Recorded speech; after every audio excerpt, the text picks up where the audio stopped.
I'ma let you finish. 4 words that changed pop culture forever.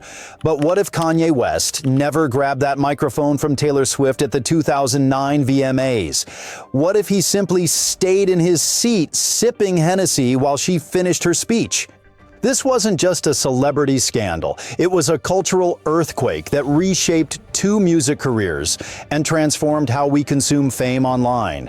After analyzing a decade of charts, interviews, and social media trends, I've uncovered how this 30-second interaction altered everything from Taylor's pop transformation to Kanye's artistic direction. For Taylor, it wasn't just embarrassment, it was rocket fuel. For Kanye, it wasn't just bad PR, it changed his mental health trajectory. Today, we're exploring the fascinating alternate timeline where pop culture's most infamous interruption never happened, and why everything you think you know about both artists might be tied to those missing 30 seconds.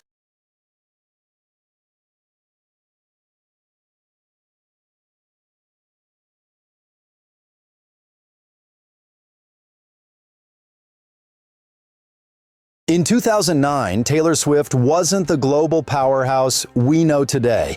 She was something much smaller, a 19-year-old country artist with crossover potential. Pre-VMAs, Taylor had scored a number 4 hit with Love Story and success with Fearless, but primarily within country music. She was rising, but not yet inevitable. That moment cracked open a new era for both artists. Most people assume the incident simply embarrassed Taylor. The reality is far more strategic. Those 30 seconds transformed her from promising country singer into America's sweetheart overnight. The narrative was irresistible. Innocent young artist ambushed by controversial rapper. Within hours, Taylor wasn't just a musician, she was a symbol. Even President Obama called Kanye a jack in a comment that immediately leaked. The result? Taylor gained something more valuable than any award: universal public sympathy. This sympathy translated directly into commercial power. Post-VMAs, Fearless saw a 35% sales increase despite being nearly a year old. Her follow-up, Speak Now, moved over 1 million copies its first week. A rarity even then. But the real impact wasn't immediate sales. It was how this moment accelerated her pop transformation. Pre-VMAs. Taylor was carefully balancing country roots against pop ambitions. One wrong move could alienate her core audience. The Kanye incident was the spark that set her career ablaze.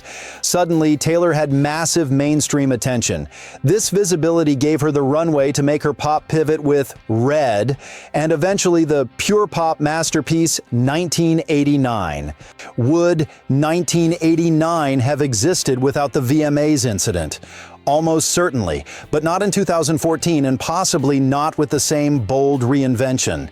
Industry insiders suggest Taylor's complete pop transformation might have been delayed 2 to 3 years without the VMAs catalyst. Think less Shake It Off in 2014, more gradual evolution like Shania Twain's Crossover. This creates a fascinating butterfly effect. Without Taylor dominating pop radio from 2012 to 2016, artists like Ariana Grande might have found their footing earlier, potentially reshaping the entire pop landscape. Perhaps most crucially, the incident rewrote Taylor's songwriting direction.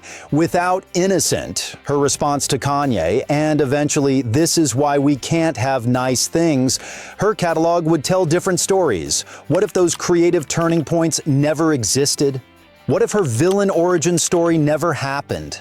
In our alternate timeline, Taylor Swift still becomes a star. Her ambition and strategic thinking guaranteed that. But her ascent would have been slower, her pop transformation more methodical, and her reputation built on something other than overcoming public humiliation. The Taylor Swift who dominated streaming records was partly formed in those 30 seconds on the VMA stage, a missing moment that would have changed everything.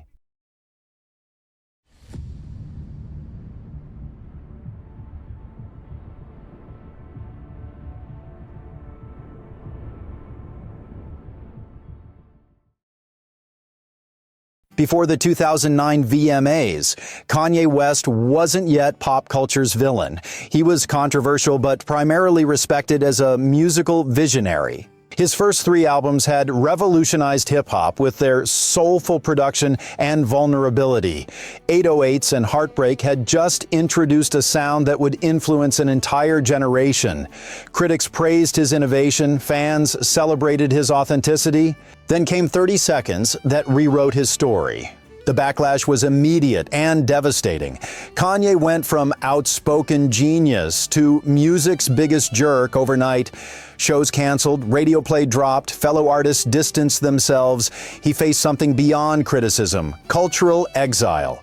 This exile transformed both his art and public perception. Post-VMAs, Kanye retreated to Hawaii, escaping the tsunami of condemnation. This self-imposed isolation directly produced My Beautiful Dark Twisted Fantasy, a masterpiece born from disgrace. Would Runaway, with its famous toast to and scumbags, exist in our alternate timeline? Almost certainly not. Producers from those sessions confirmed the album's defiant tone came directly from Kanye processing his pariah status.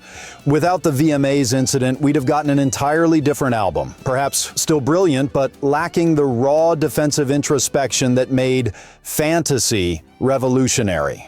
Before 2009, Kanye's outbursts were framed as passionate, if occasionally inappropriate. After, identical actions became evidence of narcissism and instability, creating a vicious cycle where increased scrutiny triggered more erratic responses, which prompted more scrutiny. Kanye shoulders responsibility for his choices that night and after. The interruption was entirely his decision, fueled by alcohol and impulse, but his decision nonetheless. Yet the incident's aftermath accelerated and magnified his struggles in ways neither he nor Taylor could have anticipated. In our alternate timeline where Kanye stayed seated, his career looks radically different. Without the VMA backlash, he might never have created his most acclaimed work. His artistic path would have continued evolving, but without public redemption driving it. More significantly, Kanye's mental health journey might have followed a different trajectory. Collaborators have identified the post-VMAs period as a turning point in his struggles. The intense scrutiny created pressure that complicated his later diagnosed bipolar disorder management. Without this catalyst, Kanye's eventual controversies, from his Trump support to his presidential run, might have manifested differently or perhaps never happened. His provocations might have remained primarily artistic rather than increasingly personal and political. The VMAs moment didn't create Kanye's complexity, but it fundamentally shaped how that complexity evolved. In our alternate timeline, we might have a Kanye West whose genius remained the headline, a different artist with a different legacy.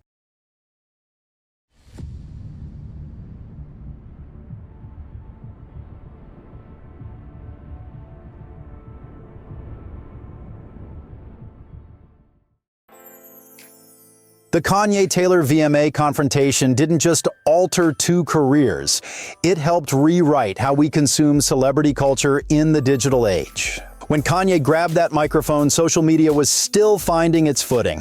Twitter had merely 30 million users versus over 300 million today. Facebook was growing but hadn't dominated global communication. Instagram didn't exist. This moment became social media's first truly viral celebrity confrontation. Within minutes, the incident was trending worldwide. Reactions spread faster than traditional media could even report them. Something fundamental had shifted. Celebrity drama was no longer filtered through publicists and entertainment journalists. It was unfolding in real time with audiences directly participating. What few recognize is how this incident helped establish the template for cancel culture. Before the VMAs, celebrity scandals followed a predictable pattern: offensive action, publicist statement, measured media response, eventual forgiveness. The Kanye interruption created something new: instant global judgment, memification of controversy, and clear opposing sides. The concept of teams in celebrity culture, Team Taylor versus Team Kanye, became the prototype for how fans would align themselves in future controversies. This tribal approach to celebrity support is now standard, with fans organizing like digital armies to defend their idols. Without this watershed moment, how would we engage with fame today?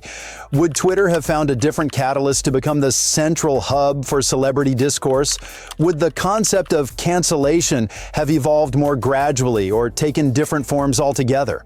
The impact extended to the business of entertainment itself. After witnessing how quickly public opinion could shift, record labels developed sophisticated social media strategies. Crisis management evolved to handle real-time outrage. Controversy itself became commodified, with some celebrities deliberately courting it. The incident also transformed award shows. Post-Kanye Taylor, producers began designing ceremonies specifically to generate viral moments. Camera operators were instructed to capture celebrity reactions. Seating charts were arranged to maximize potential drama. The industry recognized that viral moments drove viewership more effectively than the awards themselves. Perhaps most significantly, the VMAs incident demonstrated how a single moment could overshadow an artist's entire work. Both Taylor and Kanye have released acclaimed albums, broken sales records, and influenced generations. Yet for many, they remain defined by their relationship to the 2009 interruption and its aftermath. In a world where Kanye stayed silent, we wouldn't just have a different Taylor or a different Kanye. We'd have a different internet, a different fandom culture, and a different understanding of fame itself. 30 seconds, that's all it took. One moment, one decision, that's all it took to permanently alter two music titans' careers and rewrite how we engage with celebrity culture. If Kanye had stayed seated that night, Taylor might have taken a longer path to pop domination. Kanye himself might have continued as a controversial but respected innovator, rather than becoming culture's most polarizing figure.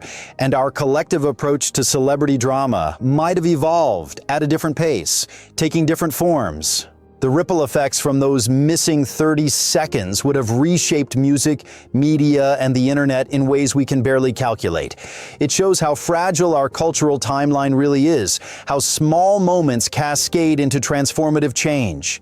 This raises fascinating questions about other pivotal cultural moments. What if Britney Spears hadn't shaved her head in 2007? What if Janet Jackson's wardrobe hadn't malfunctioned at the Super Bowl? How many tiny decisions have quietly rewritten the world we inhabit? History isn't just made in presidential offices or on battlefields.